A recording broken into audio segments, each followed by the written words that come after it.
We can cross now to speak with Adam Pletz in neighbouring Beirut. Adam, some reports that the Syrian army has been striking back. What's the latest you're hearing on that situation around Palmyra? Well, most reports are now suggesting that the Islamic State group is in complete control of the city, and that includes the last remaining government strong posts up until last night, that was at least, namely the prison and an intelligence headquarters, as well as the airfield. But now it seems the Islamic State group is in control of those as well. And it's worth pointing out that most of the civilians have been evacuated from the city. That's some 70,000 people is a normal population of Palmyra, or Tadmor as it's also known, but that population had been swelled by refugees who'd arrived in recent times because of fighting in nearby areas.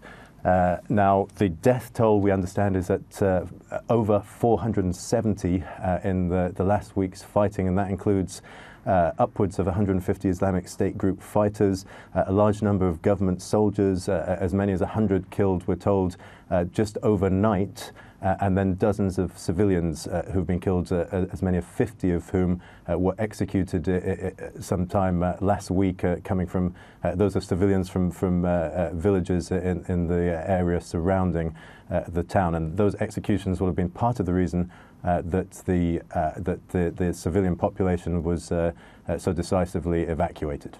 Now, as you say there, this takeover didn't come overnight. Civilians had been evacuated. A lot were being told of those artefacts, those ancient ruins had been also taken out of the city. And yet there is some element of surprise to the fact that the Islamic State group managed to seize Palmyra from the regime forces.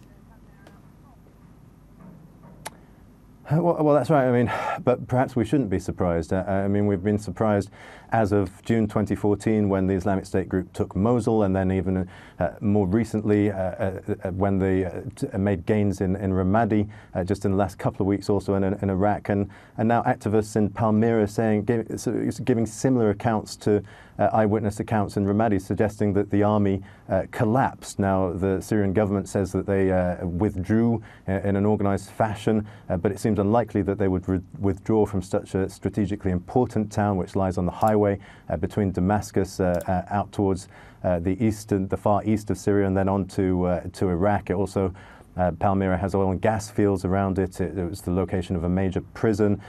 So it seems unlikely that they would have withdrawn, and that fact combined with the death toll overnight of 100 plus government troops suggests that they were forced into a retreat. Now, the Syrian Observatory for Human Rights says that these gains, together with other recent gains, now leave the Islamic State group in control of more than 50% of Syrian territory, which seems like a reasonable sort of calculation estimate, if you like.